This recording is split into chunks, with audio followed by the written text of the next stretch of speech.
Good morning. We'll open up the inquiry, and we have a submission presentation from, is it called the Red Tape? The Red Tape Reduction Unit, and Mr. Windvogel will be making the submission. Mr. Windvogel, I sit with my colleague here, Ms. Mutaga, and the two of us, after you've made your presentation, will question just to get greater clarification, get further information, and the head of the task team, Ms. Duplessis, may also ask certain questions. Again, bear in mind this is just an inquiry. What we're trying to do is to elicit information and evidence. And I think your unit is particularly well placed to assist us in relation to the issue of regulation.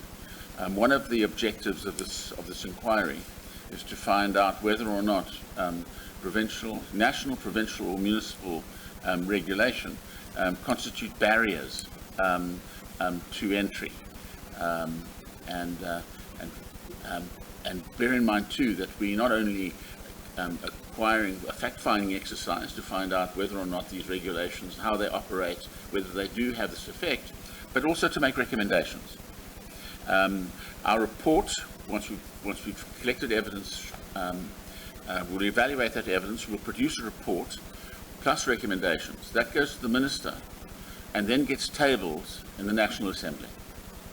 And obviously the recommendations will be at the level of maybe legislative changes and policy changes.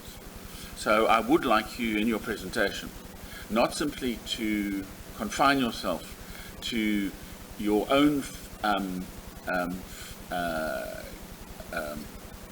factual findings as a unit, the research you've done, the information you've acquired, dealing with regulations and the difficulties of the regulations. I really do also like you to spell out what kind of recommendations you are giving to provincial government and to municipal government concerning reducing red tape. And if you would introduce yourself, your unit, your colleague next to you, and then proceed, I'd be very pleased. Thank you. By way of introduction, I am Rayburn Windvogel. I'm the Director, Red Tape Reduction, in the similarly named Directorate in the Department of Economic Development and Tourism, the Provincial Department of Economic Development and Tourism. My colleague sitting next to me is my manager, John Peters, who is the Chief Director of the Chief Directorate Economic Enablement. And you've met our colleague Benson Kuhn, who's been attending the proceedings since Tuesday, I believe. Further, the Directorate is about 6 years old, having been established in 2011, in direct response to the need identified by the provincial government in 2009 that there is a need to reduce the regulatory burden faced by business in general, and probably by small businesses in particular. So the unit was set up specifically to assist businesses, and it's done so in a number of ways over the years. First of all, it offers an assistance service to businesses by way of what we call a business helpline. So people or businesses in particular can call in, email, SMS, and even contact us by means of social media to log issues that they experience. And as you can imagine, that covers a wide range of challenges that they experience, from difficulty to register a business with CIPC, which was quite prevalent in the early years of the existence of the unit, but has dropped considerably in recent years as the CIPC has improved its system of registration. The continuing ones are registering employees with the Department of Labour for purposes of the compensation legislation, and also to register the employer as well as an employee with that department. Unfortunately, that problem is still persisting, as I said. Other matters include access to land, in particular in the townships, and that problem presents itself by way of municipalities. The legislation in terms of which it can make its land available for private development being quite complex and being subject to long-term plans such as the spatial development frameworks, for example. So very often the response is that we cannot even consider your request to buy a certain portion of land because in terms of the SDF it has been earmarked for X, a hospital, a school, or some purpose that the municipality may need it for. Include, with regard to larger businesses, the obtaining visas for foreign workers or foreign management that they require during the startup phase of the businesses. And as I said, there's a whole range, as you can imagine. So that has been run quite successfully with a high resolution rate over the years and continues. Other interventions include legislative review. We receive from the Department of the Premier on practically a daily basis the new legislation or amendments to existing legislation is distributed. We scan those to see which pieces might have possible implications in terms of higher levels of administrative burden or red tape on businesses, and if so, we comment on it from that perspective. But also with regard to legislation, we often get requests by our minister or head of department to comment on certain pieces of legislation. And a big part of our work involves what is called business process improvement, where we either receive complaints from businesses about the way in which certain applications are dealt with by government departments, regulators, or other government institutions and entities. And we then engage or seek to engage those departments to obtain their buy-in for a project around the improvement of the process. In general, the provincial departments, our sister departments in other words, are quite receptive when approached, and so are the municipalities, where there is a clear lack of capacity to do those either legislative reviews or business process improvements. On national level, with the national departments, however, we do experience what could probably be termed a certain amount of resistance. And sometimes it's the impact of those issues could be quite severe. In recent months, for example, I think it was in February of this year, we became aware of the fact that companies that export prepared foods have been unable since late last year, I think around September or October of last year, to obtain certificates of free sale, which are required by 107 of the 113 countries to which we export, South Africa export prepared foods. And that problem arose as a result of an instruction by the Department of Trade and Industry that the entities that used to issue those certificates could no longer do so because they did not or do not have a legal mandate to do so. And as a result, since last year, those certificates are not being issued, precluding companies from doing the exports. In the particular case, it was for these coffee capsules, and we did an investigation, some sort of research as to the the value of those exports of prepared foods, and for the Western Cape, it is at least 4.3 billion rand a year. So, billion. The total for the country is just under 30 billion, and calculating it on the basis of the Western Cape's share of the national economy, it would amount to at least 4.3 billion.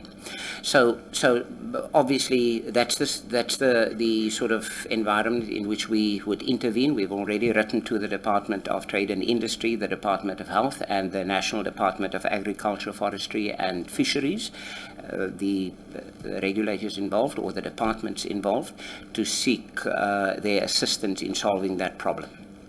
So in a nutshell, that is our work. In the department, the broader department, other research is conducted.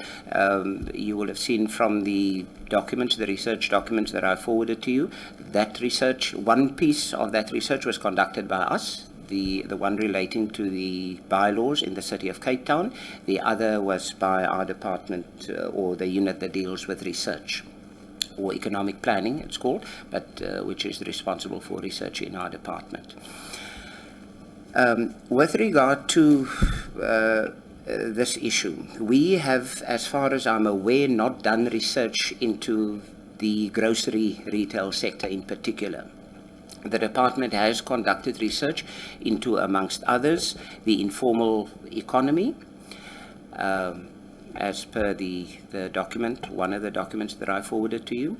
And it is also conducted, admittedly not recently, I think around 2009 and 2010, into the liquor industry. Incidentally, the company that, or the consultancy that presented to you yesterday afternoon, Sustainable Livelihoods, conducted that research. In a nutshell, I would say that with regard to the grocery retail sector, we are of the opinion that a large proportion of the challenges that they face relate to the availability of premises and land on which to establish businesses. I referred to it earlier with regard to municipal legislation. And besides mere availability, it also speaks to the zoning laws of the municipalities. And more particularly, I would say, to the comparative unwillingness of municipalities to rezone for the purposes of, for commercial purposes, from residential to commercial, I would say, in instances where it has been clearly demonstrated that it would be appropriate to do so, and more so where there has already been organic development, commercial development in residential areas. I'm not sure, since I know that Sustainable Livelihoods has worked in areas such as Delft and Capricorn, whether it was mentioned yesterday, but by way of example, in Delft on the Cape Flats, Delft Main Road has from the outset had certain commercial areas along the main road, but it was largely and continues to be largely residential. Over the years, since the establishment of that township, which is now, how old would you say is it? About 15? Yeah, 15. About 15 years. There has been wholesale conversion from residential to commercial along that main road. A whole range of small and micro businesses that have developed, and that has grown most exponentially over the years, to such an extent that at the moment, at this point, probably between 60 and 70% of the activity or of the properties along that main road are used for some sort of commercial purpose. But they have not been rezoned, despite repeated attempts by some of the residents in that area. Another example is, I think it's called Sam Nokujola Street in Wallisdean, outside Kraaifontein. I think it's I'm speaking under correction, but I think it's Sam Mukojola, Mukojola, Kojola. I'm not too sure of the surname there, but that's the street. It's a well-known street in Wallerstein, in Kraaifontein, in the northern parts of the city. And in my opinion, that should be one of the first interventions to somehow influence municipalities to be more receptive to the idea of rezoning, to enable and facilitate economic development in townships.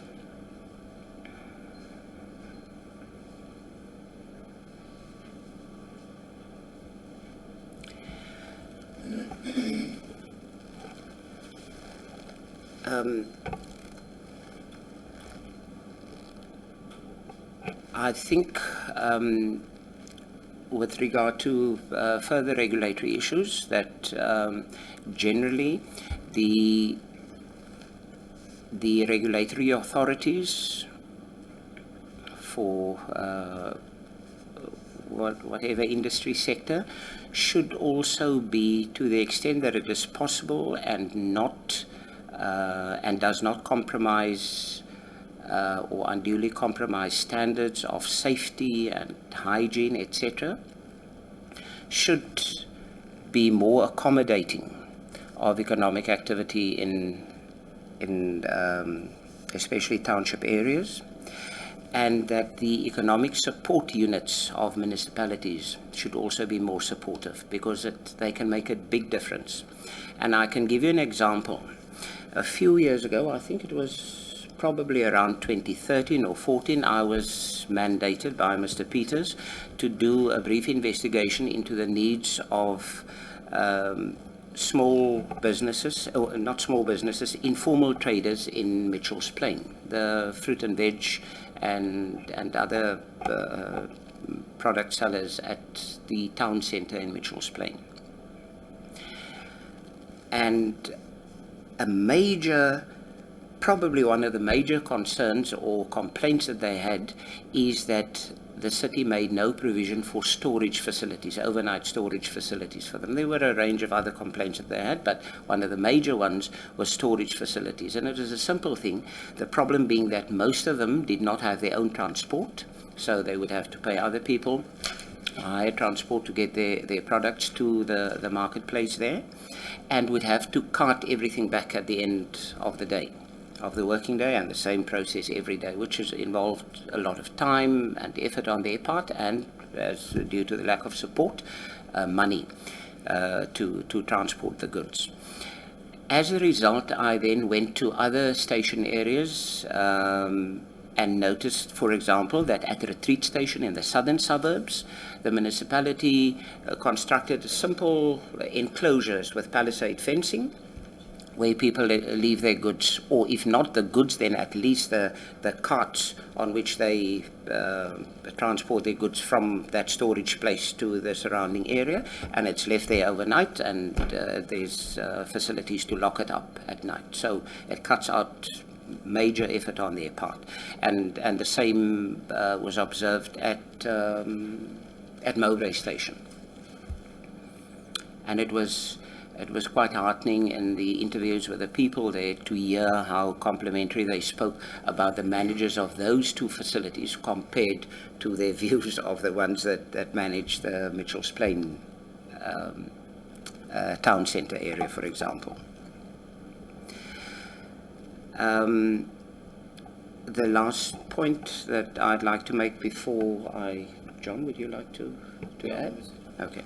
The last point that I'd like to make before handing over to Mr. Peters is what was reported to us as unfair enforcement in certain areas, where the traders felt that they were being unduly harshly regulated for what is sometimes relatively minor offences.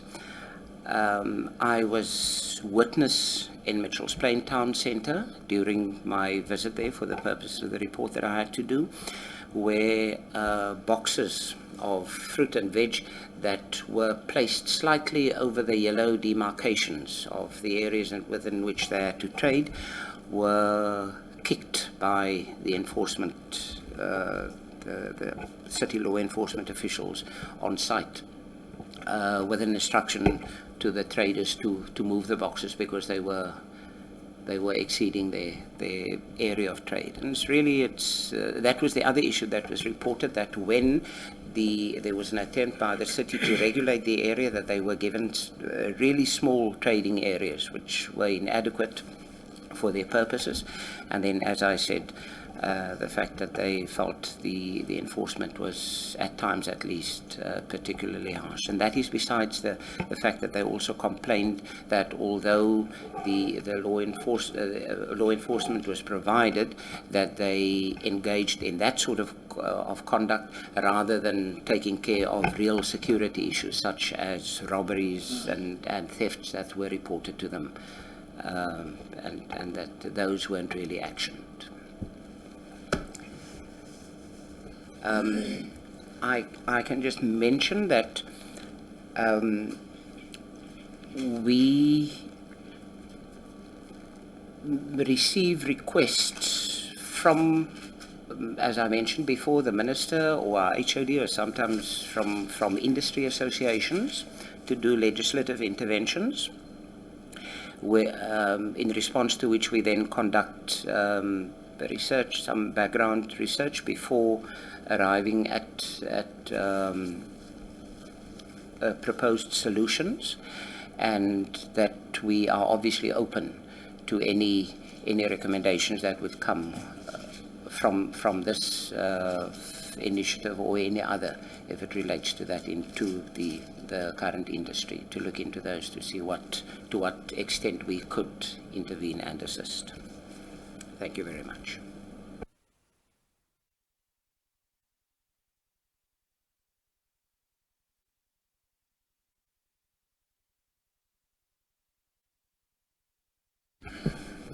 Thank you, Raven. Just to reiterate, my name is John Peters, and I'm from the Department of Economic Development and Tourism. My portfolio is 3 components. The one is red tape reduction, which is recently added, I think, in 2012, 2013. And then I think my main focus has been enterprise development, small business development. And then the other component is municipal support or local economic development. So those are 3 components. I think just maybe give some context, and I'll touch on the 2 questions that was posed. Is within provincial government, we operate a little bit different to the other provinces in that across the government departments is about 5 strategic objectives that you all have to buy into. And typically you find one department champion a specific strategic objective, which essentially means it's transversal management across these objectives. So in our case, the first objective or first strategic objective is increasing opportunities for growth and jobs. Then you have another objective related to health, another objective related to education, and those objectives will be championed by the relevant departments. So we as a department champion opportunities for growth and jobs. So what we've done there is we've then just sort of refined it a little bit and asked ourselves, what are the sectors that we can actually generate these opportunities and jobs? And the 3 sectors that we chose was agri-processing, tourism, and then oil and gas, which is specifically looking at rig repair. So that's the context. We then also asked ourselves, how do you, besides doing almost, I'm going to call it a hands-on support to small businesses, what are the systemic changes that you can make to a sector which will affect an entire spectrum of businesses or targeted audience? And one of it is obviously making it easier to do business. So at the end of the day, it's about the private sector having to generate jobs. Government does, I think, do create jobs by just employing more people, but that's not the type of growth that we want to look at. How do we stimulate the private sector to do it? And one of the things to look at there is what are almost the binding constraints of a business being started and or a business being expanded, because in that way you're going to get more employment. And we're also very much aware that your growth in employment is not going to come necessarily from your large enterprises. It's going to come typically from your medium to small enterprises. So that's the context. So what we've done is, with regard to the ease of doing business, specifically red tape, we've looked at it and asked ourselves, what are the three almost key areas that we would target? What would you like to be the outcome of our intervention with regard to red tape reduction? And there's three parts to it. The one is obviously looking at less complexity, less cost, and less time. Because if you can address those three issues, you impact on business. Okay? What we then also did was we asked ourselves, in terms of red tape reduction, what are the three components? Now, this is OECD country stuff, and that's how they do it in that way also. We focus then on regulation, we focus on systems or processes, and then on communication. Just to give you a almost practical example, we would look at a regulation and ask ourselves, to what extent is that regulation still relevant? Because in most cases you find the regulation was passed or the policy was passed in a certain context where the dynamics was with a certain dynamics.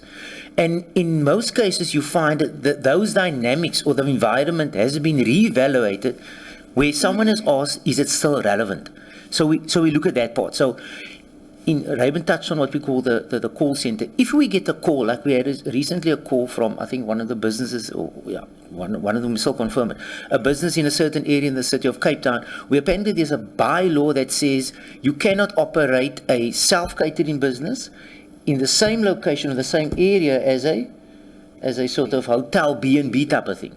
Now, again, that might have had a context in 1923, but is it still relevant now, given that we're pushing for tourism? So, although we would entertain the complaint, we ask ourselves, is this symptomatic of something broader? And so we would look at that specific regulation and then take it up with the regulator and ask, look, can this be re-looked at, right? So that's a regulatory part. Now, if I want to look at the example of liquor laws, right, which Reuben is an expert on, what we found was that we need to look at the regulation, but typically with liquor, your process is determined by your regulation. So if it says, for example, and I'm just using an example, if the regulation says that you need to make an in-person application for a liquor license, right? Assuming that, say it is something like that, that will mean the process will be determined by that regulation, which means you cannot do it online. So what we then do is we ask ourselves, is it regulations or relevant? Secondly, we then question the process. Can that process be improved? Because what we found, and in Australian research, OECD researchers have found that in most cases, the audience or the business don't really have a problem with the regulation. It's the process or the system that they have a problem with. And most of our complaints to the call center is about a process, a permit stuck in the system, an official unable to make a decision, so it stands over. That's so regulation and then processes. So a lot of our work that we look at in terms of municipalities is how do we improve the process of approving a plan? How do we get it down from 30 days to 20 days because that investor wants a quick turnaround time or at least certainty in terms of a time frame? This is the other thing that we find. Officials tend to give vague answers when asked, how long does it take? So they must be decisive. We have a situation in the IDZ with the international investors coming there, and the only thing that they want for now, how long does it take to get a plan approved? If you tell them 200 days, they say, thank you very much. Okay, 200 days, we'll plan according to that. But obviously, they would like to work to lesser, right? So that's the systems part, which is it's a big part. The other component is the information part. What we find here is that if there is not good communication of what the requirements are, that tends to affect the process part. I'll give you an example. If you're going to go and apply for a license or a permit, many times you come to the counter only to discover that you actually need a proof of address. Now, if somebody had told you that the requirements there is a proof of address, is an ID, is a this, is a that, it would have made the system all better, right? Those are the three issues that we looked at. Now, if just maybe try and touch on the questions. The question was, do regulations constitute a barrier to entry? On the one end, that's a strange thing. If you talk to new entrants to certain industries, they will tell you that is the case.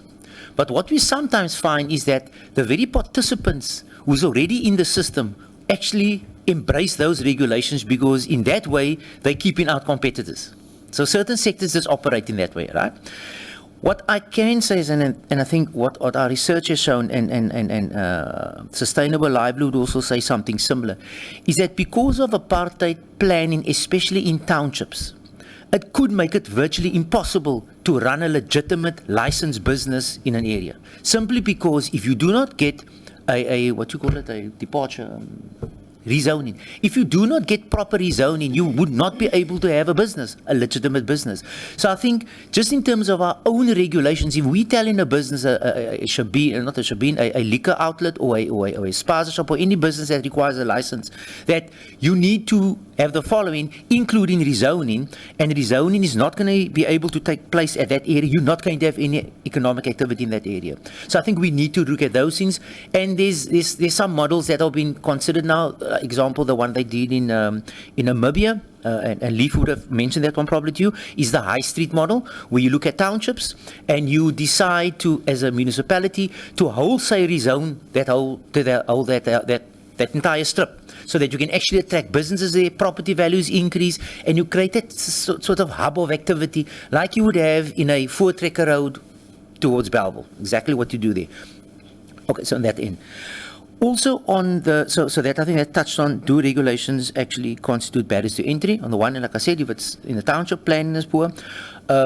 What I think we must emphasize is that we are not anti-regulation, because at the end of the day, it's still about the health and safety of public. Okay, that's the important component. But again, it's the balancing of it. Right? Do we become risk averse? Okay. The other, I think the next question was, what recommendations can we make? And I think very broadly, these are the two things that we picked up. Is number one, that there needs to be ongoing engagement between the regulator and, in our case, business. Because if you do not know who you're regulating for, it becomes it becomes a paper, sort of, I want to call it a desktop exercise. We can have, obviously, negative repercussions. The one tool that we've managed to to implement in the Western Cape, and it's now been approved by Cabinet, is what is called RIAs. Okay, it's Regulatory Impact Assessments.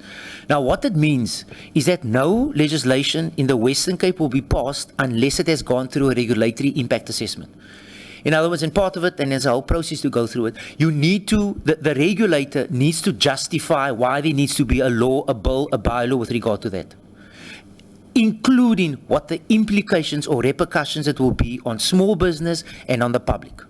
Because what we find is that regulators regulate without realizing what the implications are in terms of their own capacity. So we had government departments passing certain regulations only to find that themselves they can't actually implement it because they don't have the capacity. Or the officials on the ground actually never ever heard of it. So you have a situation where people come to the official and he says, listen, this is the regulation I've got and I'm not going to do anything, right?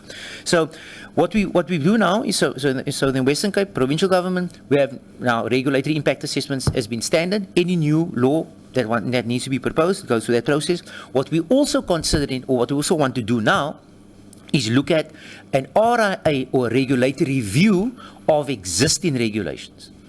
So you actually have basically a shopping list of it, and you actually go through it and ask yourself, right, is it still relevant? And you go through a process. That is something similar that we're doing also at the municipalities. Now, the City of Cape Town recently done what we call a stock take. I want to call it a stock take and cull, where they identified, they've sort of listed all their bylaws and went through a process, and I think about almost 50 bylaws, speak under correction, that they basically discarded because it was just not relevant anymore. And I mean, I think based on how the OECD countries work, that's exactly how they do it. They draw up a list of bylaws or a list of legislation, look at the relevance, and then they start just culling whatever is not necessary. Yeah, I think that's my input. Thanks. I'll just add one thing. Based on the feedback that we received from Benson after his attendance of the hearings the past 2 days, we realized that at the lack of participation by the municipalities was quite disappointing, and we've already decided that we will communicate with our sister department, the Department of Local Government, and SALGA probably, and possibly directly with the municipalities to alert them to the fact that submissions can still be made until, I believe, sometime in July, to see to what extent you get inputs from them as well. Thank you. The Drakenstein municipality excluded them. They made a very extensive presentation. We believe so, yes, we are aware of it.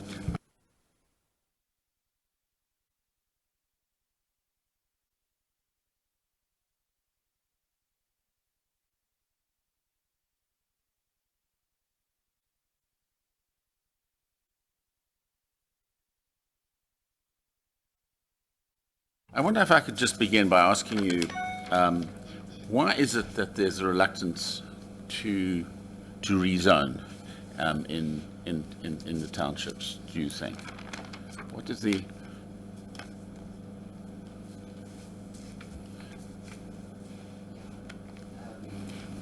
It's difficult to say. I have some experience with regard to liquor regulation because I was attached to the Western Cape Liquor Board for a few years before I transferred to this unit. And to put it bluntly, I think it's a sense of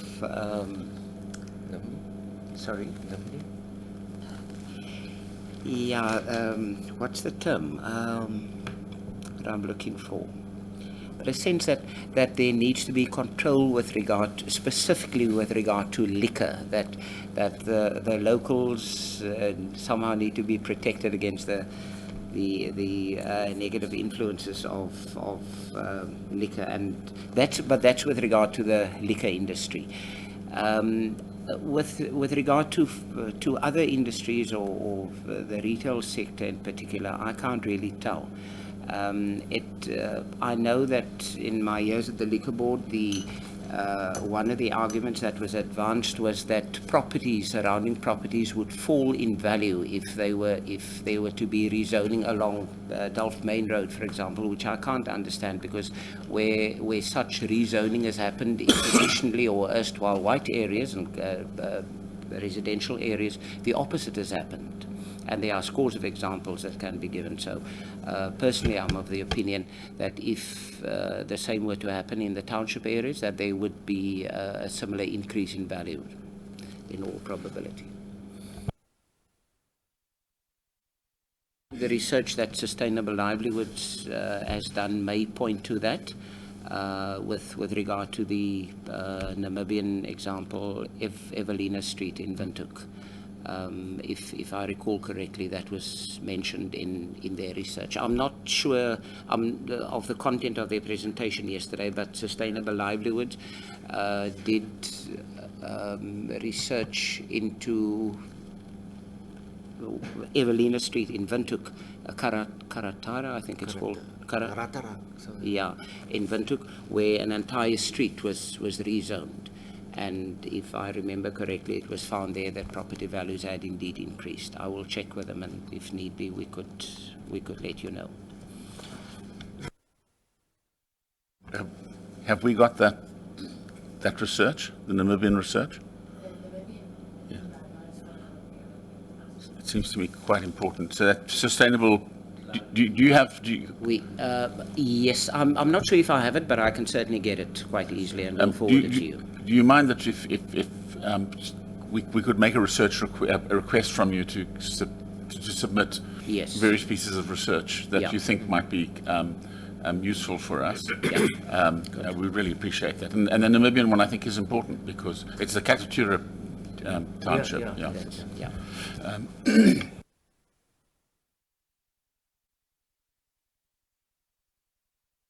The person making submissions, Mr. Mkhale, I think it was, for the Drakenstein, said that it was really very important for the municipality to engage and consult with with the local businesses, and they created what I understood was sectoral forums in which they would develop the needs of the community and the businesses, and then from that they would that would inform the plans and the like. Now, he said that was really quite important in order to ensure that trading bays were not just put in any place, but trading bays were put in a place that people would respond to. I think you partially touched on that when you said it was important for the regulators to engage with the regulated. Do you have any experience just in terms of the forms that consultation or processes should take place? Yeah, look, I think what we find is, and what we try and encourage is that obviously the more organized your business is if we talk about in a municipality, the easier it is for the municipality to engage with business, with one voice of business. What we found, for an example, in just actually recently with Saldanha Bay, is that you had a sort of consolidation of business associations, okay, coming under one umbrella on the one end, and then engaging with the municipality with regard to their specific needs. In that specific municipality also, I was at a recent meeting in this week with the mayor. He's now sort of got within his office a liaison with businesses. So his thing is almost an ongoing process. So I would assume it would be a monthly thing. It would be where business requires, or where business feel there's something going wrong, that they would be able to have a direct line to the mayor. So I think it will take different forms, but certainly what we've picked up is that the almost basic interaction that you would have would be some sort of regular engagement, whether it be on a monthly basis or on a quarterly basis. Okay, but obviously an ongoing engagement is better. Like we had a situation like what he's actually done. I mean, he's very progressive, Mayor, in that he's identified in that specific area the bottlenecks with regard to film shoots. Now, film shoots are big money. Okay, it stimulates the local economy because it employs local people, and it can mean R1 million a day, basically. So what he's done is that he's now got a component in his office that deals specifically with film shoot applications. So in that way, film shoots, you know. So because I mean, it can some film shoot or filming companies can just be turned off by the regulations, and they just go elsewhere, you know. So in his case, he's got something set, which happens, I assume, every month or every quarter, and then also a direct channel if there's any specific burning issues that need to be addressed.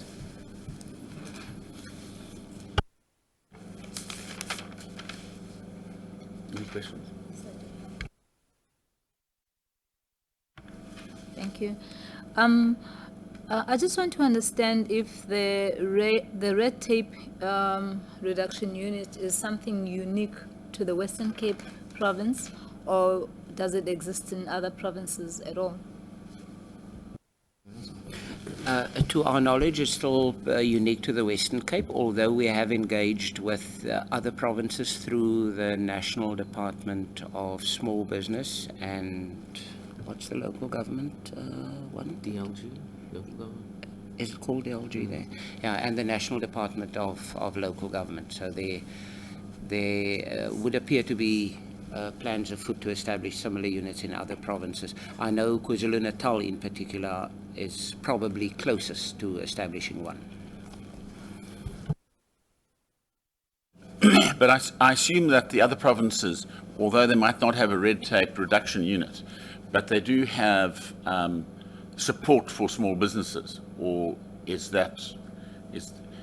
might not call it red tape reduction, but I'm assuming that there are structures in the different provinces to assist small business in the same way that you do, as I understand it. Now, just if you do know that in comparison, is it as extensive as yours?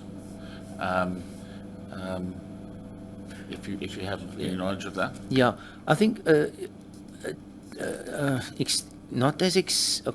more extensive if you look at budget.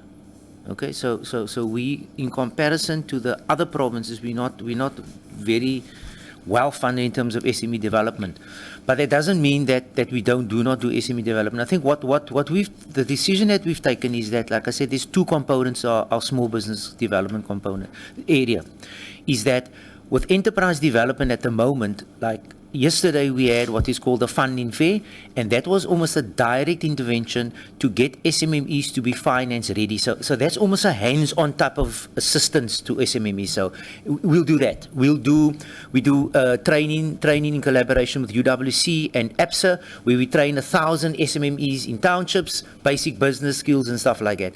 The other component of that would be supply development. So we take agri-processing suppliers who supply Pick n Pay, whoever, and we try and develop them to, instead of supplying 10 chickens to Pick n Pay, supply now 1,000 chickens to Pick n Pay. That is now processed also. So we do that component. So that's one component enterprise development will run. The other components, red tape reduction and municipal support, like I said, runs with a systemic sort of regulatory stuff that makes a huge difference to that sector. So, for example, I mean, I'm just trying to think of okay, there we go. This was a good example. Our interventions, we've tracked it, and I mean, conservatively looking at about, say, 500 million rands benefit to the economy in the Western Cape that we've so far done. We need to confirm that. But take an example of what Raven did for a situation, a case in Atlantis, where animals on the dunes were banned. You could not have animals on the dunes, okay? Which meant that film shoots involving animals could not happen. The request was, I think, for a falcon, for a falcon to be used as part of a film shoot. He intervened, and the city of Cape Town changed that bylaw, or that policy, which now meant that film shoots now involving animals can actually take place there. So that for us has now opened the door for entire group of SMEs who want to actually do it. The same that he did with regard to filming in harbours, okay? In fishing harbours. We had a total ban on that. We intervened in that. We have now, film now can be done obviously in a controlled environment, but that's now an opportunity that, okay? If you want to look at the hands-on part there, we might say, okay, enterprise development, try and help this film company to do better bookkeeping. So that would be the micro part or the hands-on part we'd actually offer. So I think just with regard to the other provinces, they're not as big on the ease of doing business, red tape reduction part as we are. We are forced to do so because we are put into these, I want to call it, strategic objectives, which means we need to look at what is the issues bugging, example, agri-processing. So in that way, you need to be very proactive with regard to regulations. Maybe just to add to that, maybe just remind me, what we've done is also, I don't know if it's foolhardiness, but we've set a target of 1 billion rands of benefits or savings to the economy by, when is it? When you retiring, Raven? 2019. So we in the process of developing a system to actually capture our interventions and actually costing those interventions. Okay. One of the issues or challenges that you pointed out have been raised in your business helpline is access to land in the township, or making land available for business opportunities. Have you considered how this can be done? In what format? Is it through ownership, or is it through leasing? Can you speak more to that? What recommendations have you considered in this regard? Well, the requests that we received were for ownership, in the sense that entrepreneurs would get together, and sometimes in consortiums, and approach the municipality for development in the township. For a small, I know of examples in Khayelitsha, for example, to erect a small mall. And they would come to us after they've engaged the municipality, in this instance the City of Cape Town, to access that land, and were told that it was not available in terms of the spatial development framework.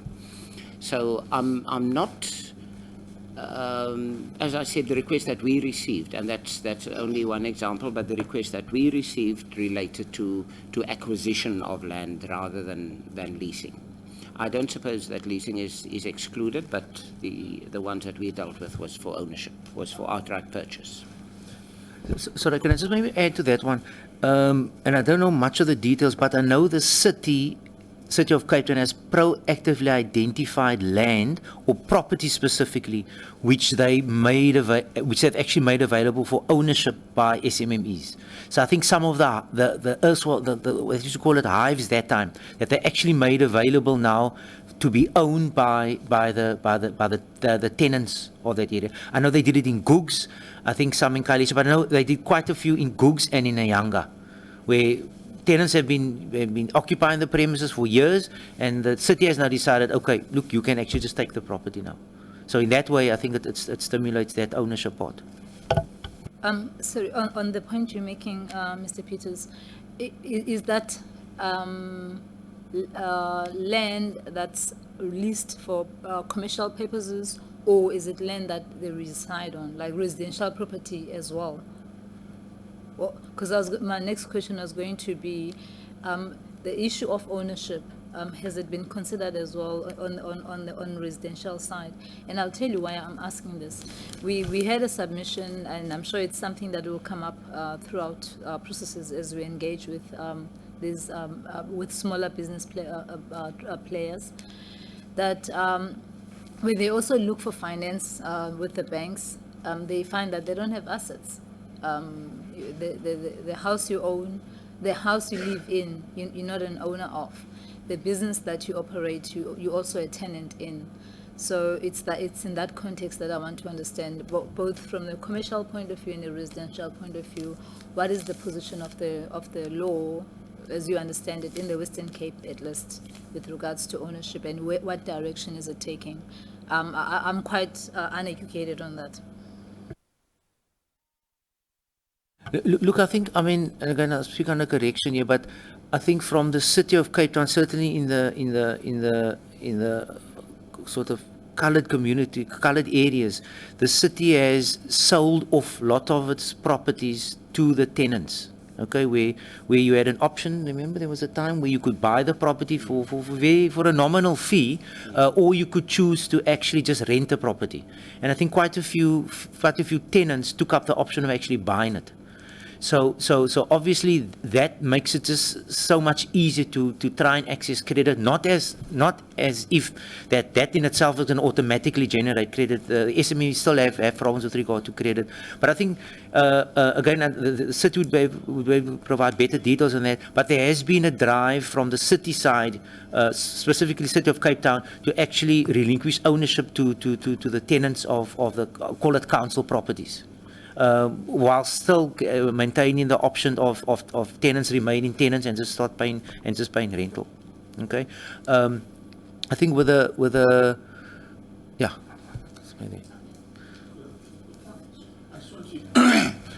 You say that's the spatial development framework, and the example you gave in relation to the consortium to establish a small mall in Khayelitsha, that was refused because it didn't fit in with the spatial development framework. Just explain to me why is it that the spatial development framework doesn't take these ideas into account, these types of issues? I mean, what way does this development framework block the establishment of these malls, and why isn't the spatial development framework not re-looked at? Yeah. Incidentally, the next presenter might be able to to offer some input on that, Mr. Peterson. But the framework, the spatial framework development is, or SDF, is integral to the municipality's IDP. So it's a document that is developed, becomes part of the IDP, and is then valid for the next 5 years. And it's not often or easily deviated from, because it goes through a formal and quite rigorous process of public participation, or perhaps I should rather say that provision is made for public participation. The process is very often not very actively participated in by the communities concerned, but once it is adopted, obviously, the idea is that it should be fixed for the next 5 years at least, and that's why it's not easily deviated from, on the assumption that it had been workshopped, it had been subjected to input by the communities. And certain areas are earmarked for specific purposes in terms of that framework. With the result that if it has been earmarked for as public open space, for example, or for the erection of a hospital or some community purpose. In the case of the Khayelitsha Mall, it was for the building of a new police station. The strange thing about it was that when we contacted the national department responsible for the police, they indicated to us that they were not interested or had decided not to take up the option to erect the new or extend the police station into the area where the entrepreneur sought to develop the mall. But as far as I know, they eventually abandoned the initiative. It obviously cost them a lot of money up to that point, and it was, to my knowledge, not proceeded with. With regards to the work that you've done to date, are you aware of any efforts that have been made to give priority to black business owners in the township when municipal land is being sold by the municipality for purposes of development? Because one of the issues that came up in one submission was that you'd find existing business operating in the area, and then suddenly there's a development coming, and when you look at who the developers are, it's people who, if I may put it strongly, benefited under the apartheid system, and they're coming to own land or occupy land in the black areas where these people still have no access to this land, no ownership of this land, and they're overtaken again in their own space. So, are there any programs that you are aware of or that you have pushed for? With the work that you're doing, that actually give preference to the residents of the townships and or black areas, peri-urban areas and rural areas, to give them access to, first option at least, to purchase municipal land when it does become available for purposes of development. I'm afraid I can't really comment on that. The only instances that we as Red Tape have dealt with were individual requests for land, and the examples that I mentioned. What I have come across in one of the cases that we dealt with at least is the fact that the municipalities, or in this case the City of Cape Town, make very, very long-term plans. There was one case, for example, where we received a request from an entrepreneur that bought in or was sometimes donated old bricks from buildings that had been demolished, and then cleaned up the bricks, there in Philippi, cleaned the bricks and resold them, and they needed space other than the space next to the road where they were operating from, and then approached the municipality, didn't get any joy, and approached us. And the area that I identified was, we then found out, was earmarked for the development of a dump site, but it was, according to the city, to be done only in about 15 years' time, when another dump site had reached its full capacity. And I was reminded of that. I don't know exactly how it works, but I was reminded of that when I saw, and some of you that travel along the N1 may have seen it, that outside Worcester, in my hometown of Worcester, there used to be a Shell garage that has now closed in recent months because 2 other garages were developed further down the road in the direction of Cape Town on both sides of the road. And it intrigues me because there the entrepreneurs that owned the first one, and now in fact own the new ones too, were allowed to develop the site, despite the fact that I understand the area, that piece of land had been earmarked for other purposes also many years hence, on the assumption that by the time that it was needed for the new purpose, they would have terminated their operations in that area, which has now happened. That filling station is closed, and they built new ones down the road, and that is possibly something that we should investigate, where really long-term plans are in place, or land is earmarked for specific purposes, like long-term 10, 15, 20 years hence, that it could in the interim period possibly be made available on a relatively long-term basis still, until the intended use that is supposed to kick in 15 or 20 years down the line arrives when it's required for the other purpose.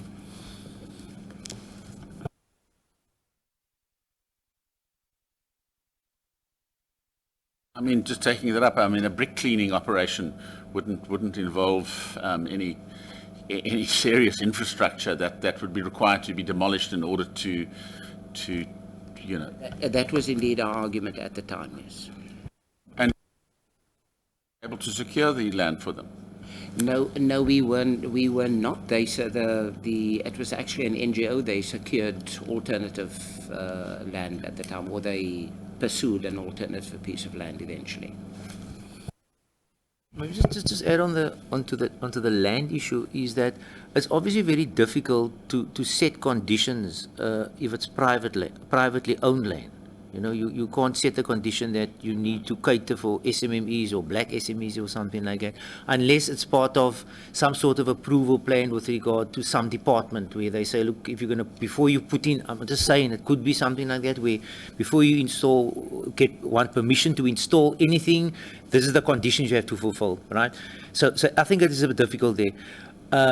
There, I think, especially what you find with the new developments, apparently what is happening is that there's a increase, certainly where we had a proposal of a developer recently where they looked at accommodating the neighboring spaza shops in the mall itself. So maybe not inside of the mall, but sort of aligned to the mall that they have decent infrastructure. So it's more of a appeal and more of a, look, okay, we're coming into the community, we're also going to be helping the community.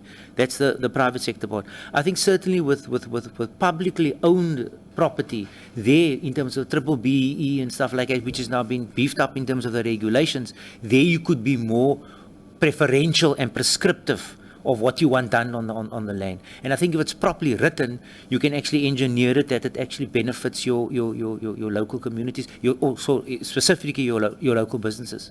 Okay. Actually, my question was very specific to municipal owned land. Yes.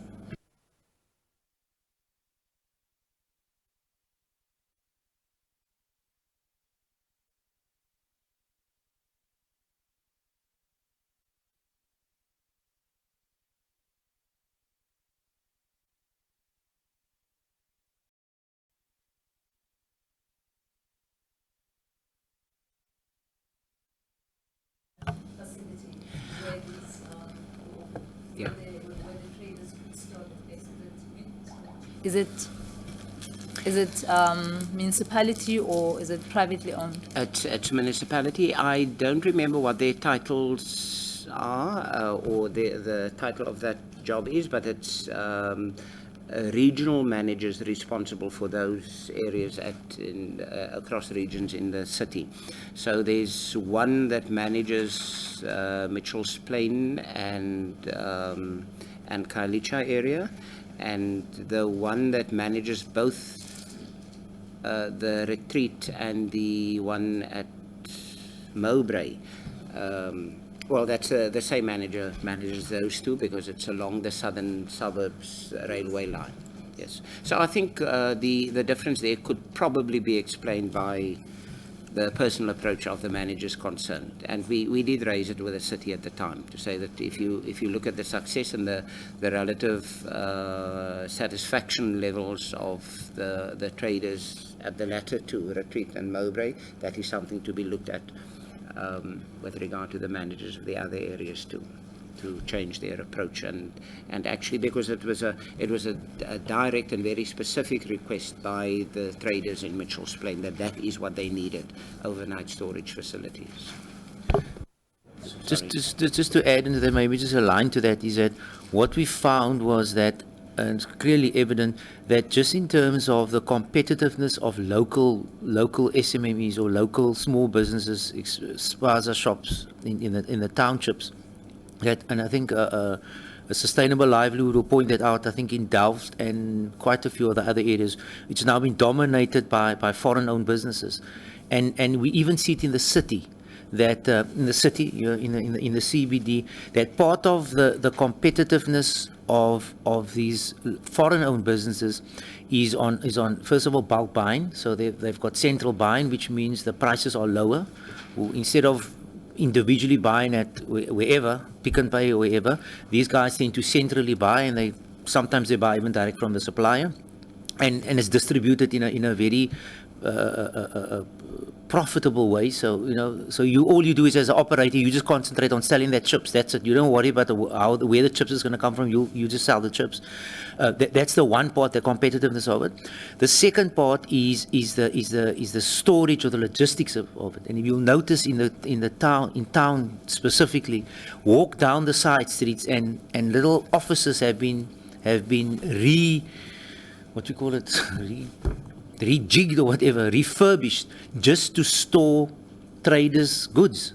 So what you find is that, I mean, we just across Green Market Square. So you have an owner or a group of owners, I don't know how the ownership works, renting at a component of a building. So we all individual traders, and we all store our goods there and we go home.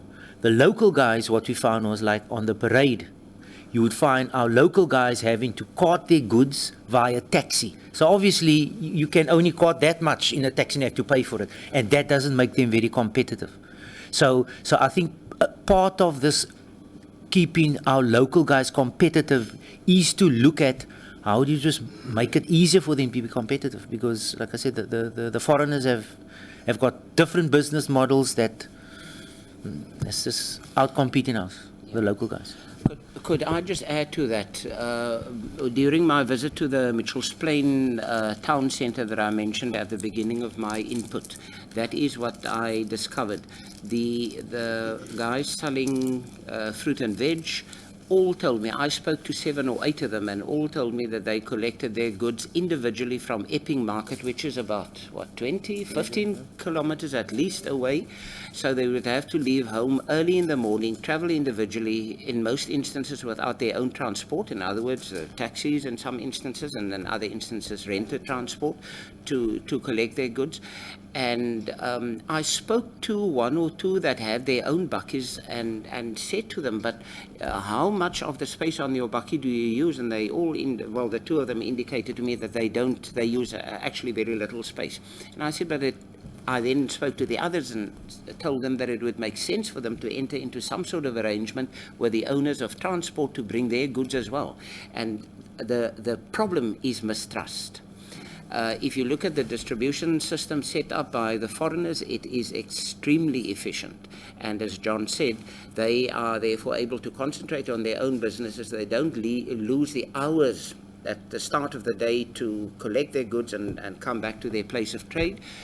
They simply wait until it's delivered, and they trust, and I suppose there's some sort of system in trust to ensure that they get the same quality of goods that the transporter is not a trader in most instances. He is a distributor. That is his role in the value chain, and it would appear to me that that is missing amongst many of the South African traders, and I think that is where I agree with John that is where we need to intervene, and I think we are probably getting closer to reaching a point where we will probably make that intervention to set up the distribution networks for local businesses.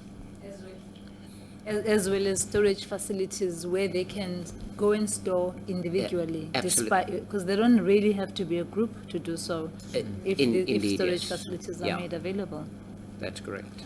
Okay, and then my other question, well, not quite a question, I just want to check if, would you have a list of municipalities, just for our purposes, falling under the Western Cape, so that if we wanted to, and possibly those that you've worked with, if either the whole list and pointing out those that you've worked with, because with the work that we're doing, we don't necessarily work with municipalities, and with the difficulty that we've had in reaching out to some of them, or even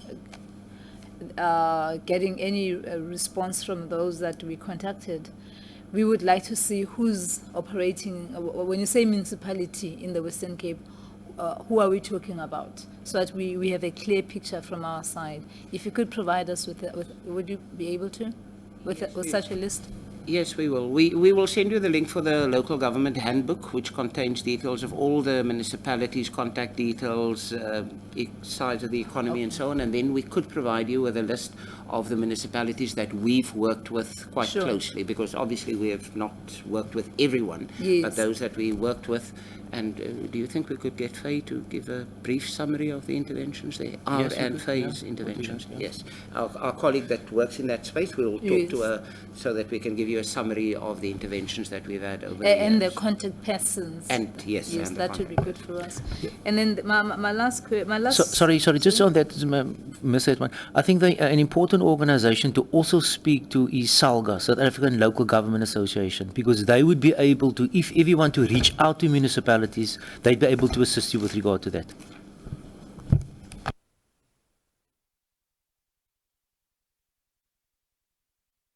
And then my last point, I just wanted to say, with regards to the lack of participation by the municipalities, there's actually no cut-off time, but we would have appreciated that they participated in each of the hearings occurring within their provinces. For example, in the Western Cape, would have wanted to have a number of them, and including mainly the city of Cape Town appearing here, and but then with on what they could do going forward, even after these hearings, that is the Western Cape municipalities, including the city of Cape Town, they can still make those submissions to us. They can still make contact with us. Our work is ongoing. Yeah, so there's no cut-off time being July. I just want to correct what you said about July. Yes, but we would really would like to work with them and make contact with someone there.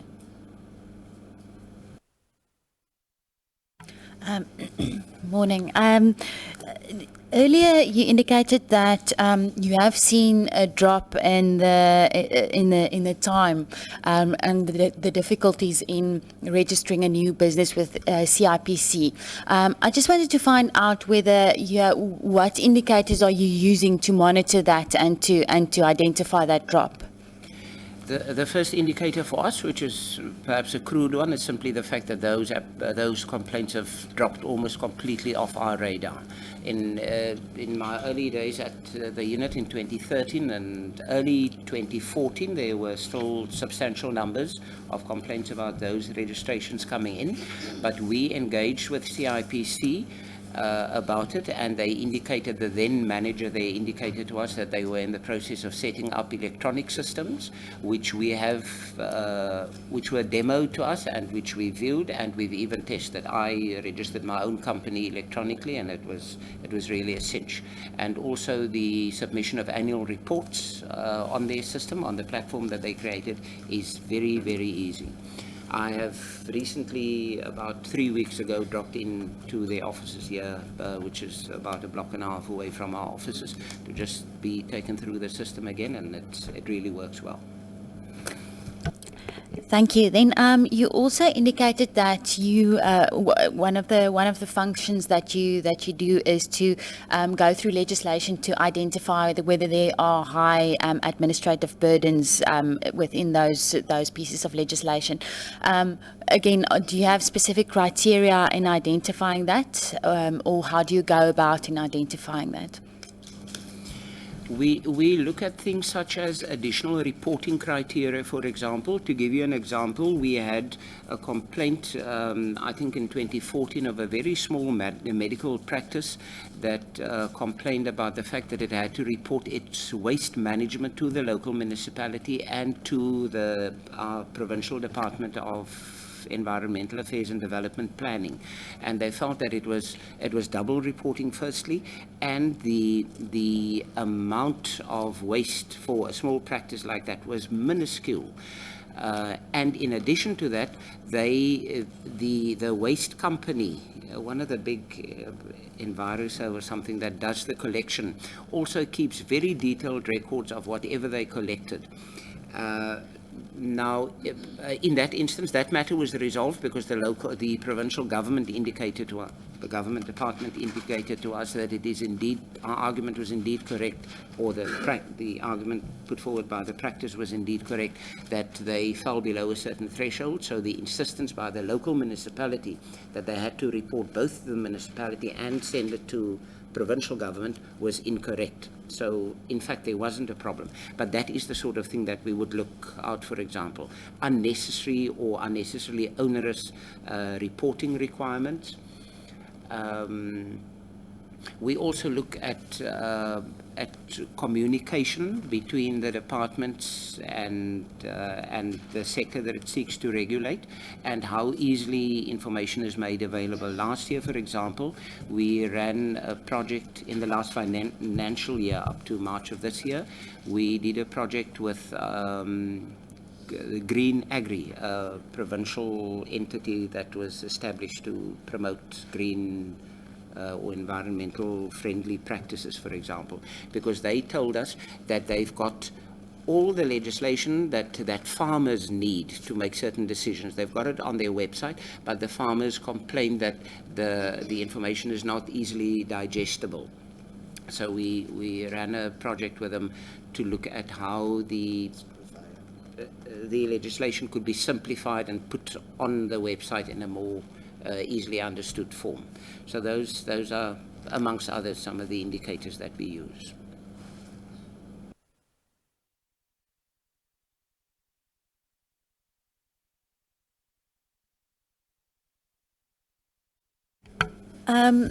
Then you've spoken about regulations that might be onerous, and then also maybe enforcing the enforcement of the regulations that in some instances might be too forceful. I think you provided an example.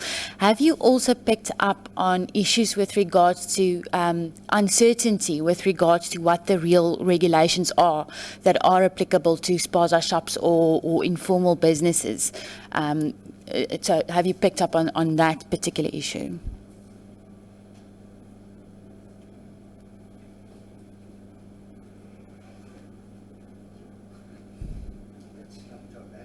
I'm speaking now from the perspective of the small businesses, yes. Look, I think it needs to be said that generally we find that people or entrepreneurs enter business without much knowledge of the regulations that affect that sector. And that as a result, they sometimes run into difficulty, and very often they approach us for just advice on on those and to understand it better. I firmly believe that the entrepreneurs need to educate themselves better, and also make use of the available resources. We sometimes find that some of the things that they want or that they call in about or email us are quite easily available on the websites of the departments concerned. You'd be surprised at the amount of information that is available. Not always as easily understood as it should possibly be, but there's an amazing amount of information available. We sometimes point them to sites such as just services.gov.za, where all the types of applications most of the types of applications that you would have to launch to obtain approvals, licenses and authorizations with any government department or regulator are listed. Whether you want to open a filling station, for example, it indicates what license you need to apply for. If you want to manufacture or sell fertilizer, the department, you would then be directed to the Department of Agriculture, Fisheries and Forestry with the details, the steps of the applications. The forms are very often attached and so on. So I think a big part of our drive and that of other government departments should be to indicate to entrepreneurs that they should use the internet and other resources available, and that in fact much of what they don't know is already available, and that is a particularly good site for anybody to go if you want to know how to go about applying for a license, an authorization or a permit. Yeah. At services.gov.za. Just services.gov.za.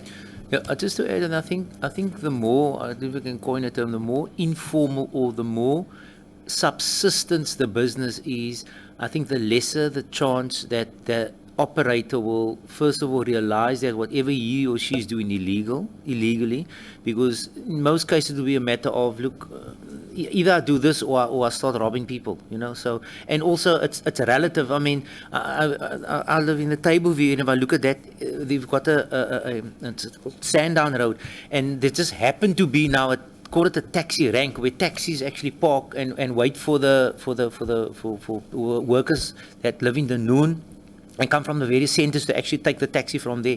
And then, now obviously you have some entrepreneurs that are selling their wares there, but continuously the law enforcement guys are chasing them away. And then there's one altercation that I overheard was that this guy, whether he did or not, but he just couldn't understand why can't he be operating here. Van die mark must he, the market is here. Where must it then say opposite there? And there's no people there. Here's the people. Why can't I? So it's again possibly, you know, I can't understand why can't I sell my goods here? You know. So it's on the one end, yeah, maybe we're too strict. On the other end, again, the residents of the area would say, no, we don't want these, not in my backyard, you know, stuff like that. So I think it's a combination of ignorance, and yes, I agree that if you want to open up a fertilizer company, you need to know what the regulations are with regard to that. But certainly what I pick up anecdotally, is that the more informal and subsistence level business, the more they're going to not understand or want to subscribe to the regulations.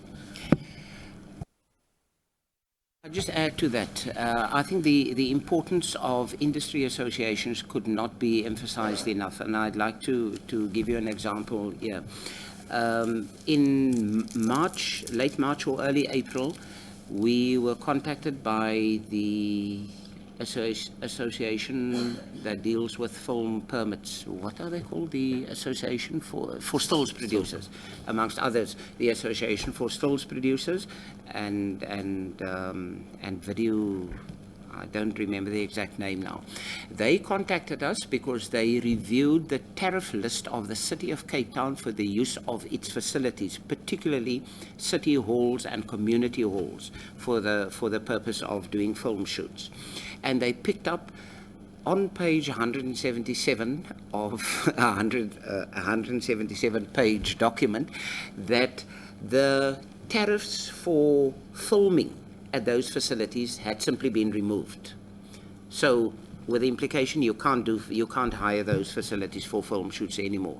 They then wrote to us and our minister and the City of Cape Town at the same time, saying this is an outrage. They've been using it for years and discovered that no provision is made in the 17-18 financial year for it. And also engaged, besides the letter, they also engaged the city to find out what the reason for that is, and were told that the city's approach was that those facilities are for community purposes primarily, and that filming interfered with it. They argued in response to that they'd been using those facilities for many years, and it brought value to the local community, you know, when they do film shoots, catering and those services have to be supplied, and other menial jobs, locals were often employed for it. And the city then agreed to remove that ban, that effective ban that was imposed by the removal of the tariff. The point that I want to make is here is an industry body that didn't rest on its laurels, or it didn't simply throw its hands up in the air and say, oh, what do we do, and came to us for assistance. It engaged the city directly. And if you have strong industry associations, that is the result. They can, in fact, either remove their own red tape, or they can go quite far in convincing or changing the attitude of the regulators involved, as was done in this instance. And I'm a strong advocate of industry organizing itself, because they can bring quite a bit of value to the industries or industry sectors concerned. I just want to touch on something that you said with regards to communication, especially in the in the context of what you said, that your work is looking at the constraints faced by small businesses, and in focusing on key interventions such as making sure that there's less complexity, less cost, and less time taken in complying. Have you considered that when people say information is available on a website, on a website, that information is available for a certain caliber of a person, not everyone. If a spaza shop owner, what access do you? First of all, you don't even have internet access. So these are things that need to be considered. So have you considered this? Because it's not everyone. So we're all going this route of having websites and throwing websites at people, and not even considering the fact that they don't have access to, they don't have means to get to that internet you're talking about. So already by saying that, you've created a complexity to them, you know. Even on your own programs that you mentioned, for example, the trainings that you did with APSA and stuff like that, I kind of wondered, how are these advertised to these communities? Because I hope they're not set up in some website somewhere. Because in most cases, people are not gonna see anything that is on a website or have access to it. John will comment on the last aspect of the training and the engagements with entrepreneurs. With regard to the first part of your question, that the information is possibly made available only on websites. No, we take the target market into account, and there is still quite considerable personal engagement, and very often through the business chambers, especially in the smaller towns. We've had programs where we visit the outlying towns in the province and have engagements that are arranged by the local business chamber so that they can get their members there, and that information is dispensed on a face-to-face basis. And then with regard to internet, there's and connectivity, there are other programs afoot in the department, other divisions in the department that is working and has already rolled out free internet to, I think the intention is 200 now, I think about 248 what is called hotspots in communities across the province. At this stage, I think they've done more than between 50 and 60 at least that I'm aware of. So there's a continuing program to make internet available free of charge in communities, obviously subject to certain limitations. We have what is called a broadband initiative in the province.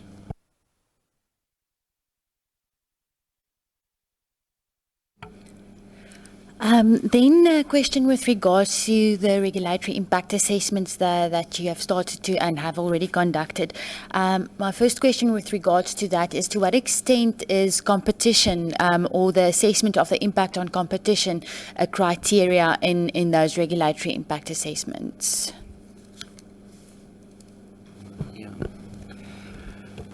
The main criteria that are taken into account is economic impact and unintended consequences of the regulation or the proposed regulation, and that may obviously include impact on competition.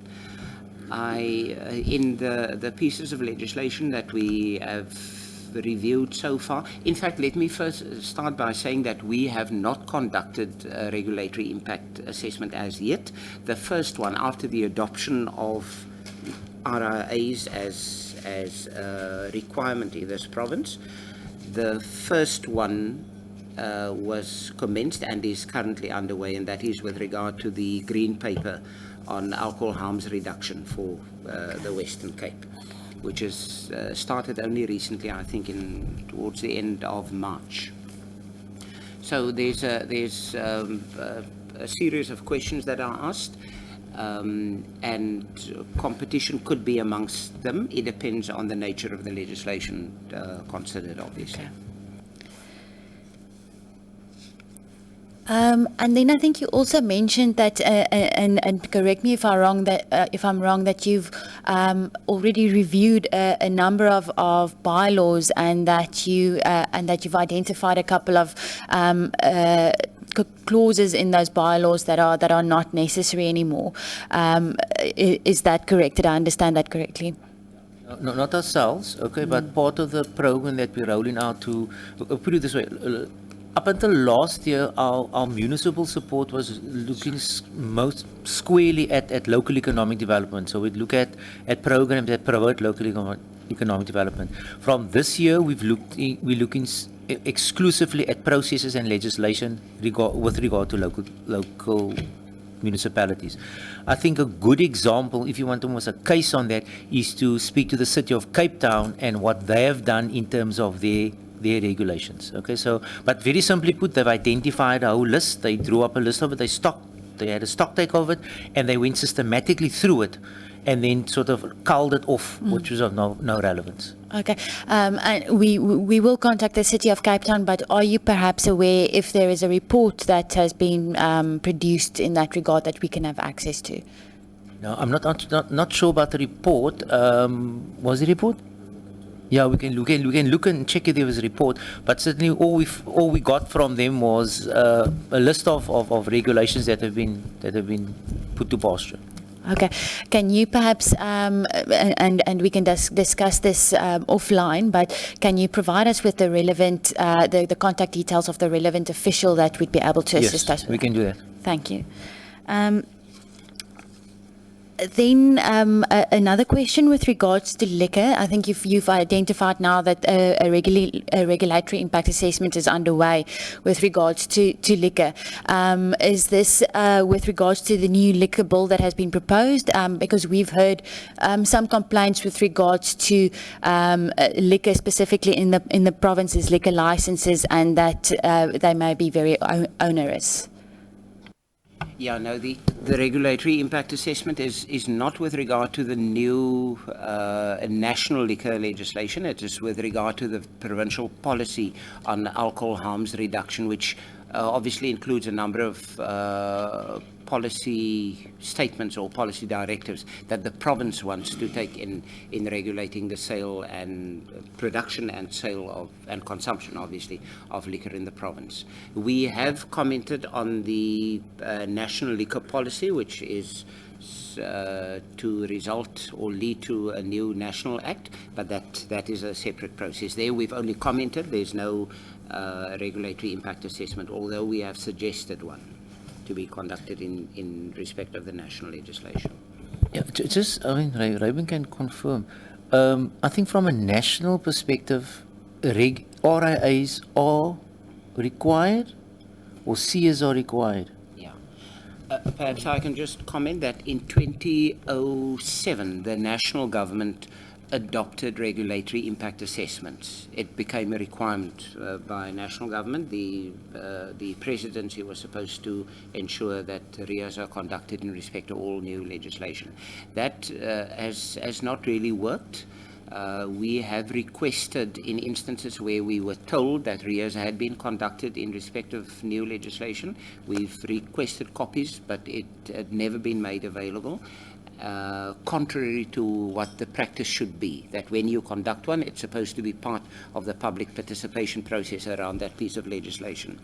And then in 2012 or 13, the presidency decided to adopt a new approach and implement or institutionalize what is called socio-economic impact assessments, with less of a focus on economic impacts, but to bring in social impacts as well, such as exclusion or social inclusion, etc.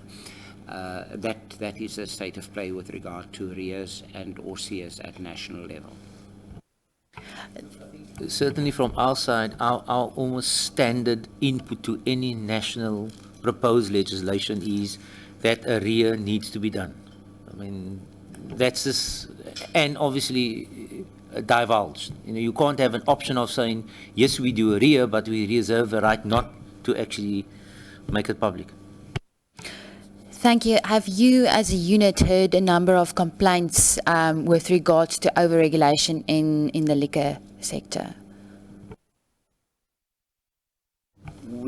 Yes, we do. Are you talking about the provincial or national legislation? Both. Both, yes.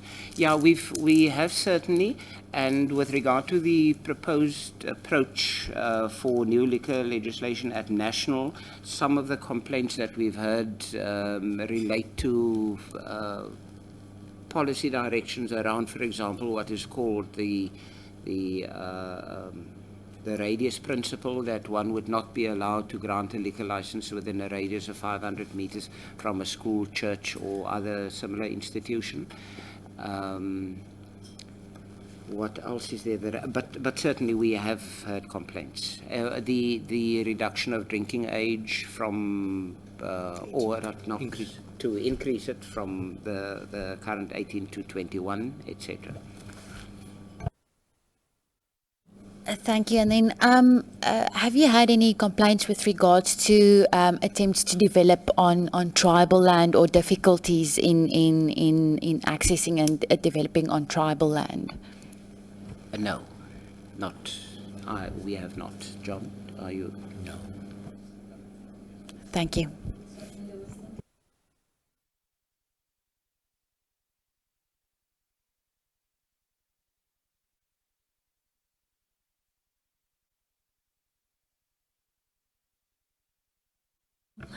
Just one last question from me. On the work that you've done, would you be able to provide us, in your interaction with us, or with whatever you will be providing us, with all the regulations, bylaws that you've put forward for reconsideration, review, repeal? Because, for example, yesterday I sort of raised with the gentleman from Sustainable Livelihoods Foundation as to whether he's aware of, where you have a regulation that existed pre-94, which was intended to be restrictive to people, and then at times you find that people are unaware of the real rationale behind the law, it may continue to be enforced even post 94, and where you made an input. So basically, we would be looking at where you've made an input, and therefore, just to make sure that we don't create too much duplication in the processes, so that we see what work you've done and what may be already underway from, let's say, within the municipalities, instead of relooking at those bylaws. Yeah. Would you be able to have a list of those for us? Okay. And tell us maybe the stages where they are, whether you've received feedback, positive feedback, in the sense that this is what they are considering the input you've made, or where your input has been turned down, so that we can, if needs be from our side, we can then still make the emphasis, provided that it's relevant to the work that we're doing. Yeah. Relevant to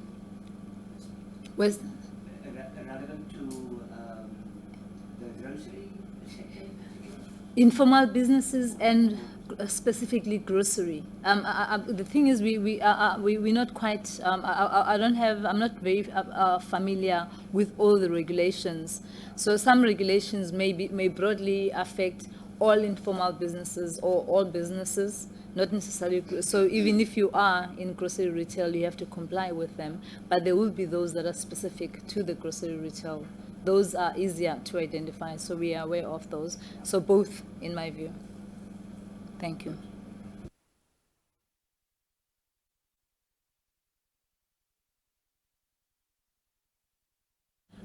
I really want to thank you very much. I know that you have a complicated day today, and that you've really accommodated us, and I want to thank you very much for your submission and for coming through. It's been enormously valuable, and I think the other information,